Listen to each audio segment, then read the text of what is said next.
गे हाथाबा में मेहंदी तोरा सखिया लगे तो गे हाथाबा में मेहंदी तोरा सखिया लगे तो गे रोई के दीवाना द्वारा डीजे बाजे तो गे रोई के दीवाना तोहर डीजे बाजे तो गे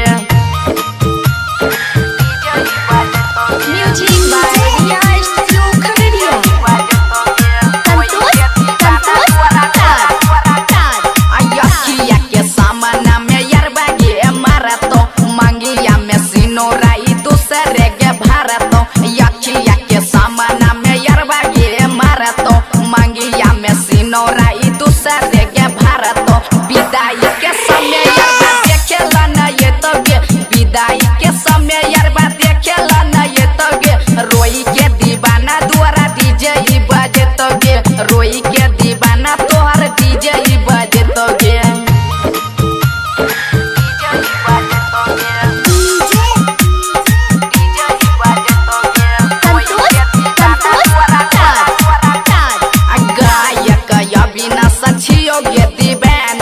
तोरे चलते जान गाबे अलियो गे गाना गायक अबिना सचियो गे दीवाना तोरे चलते जान गाबे अलियो गे गाना राइटर अजी से तोरा साथ लेके जेतो गे राइटर अजी से तोरा साथ लेके जेतो गे रोई के दीवाना द्वारा डीजे बाजे तो गे रोई के दीवाना तोहर डीजे बाजे तो गे recording by Riya studio Khagaria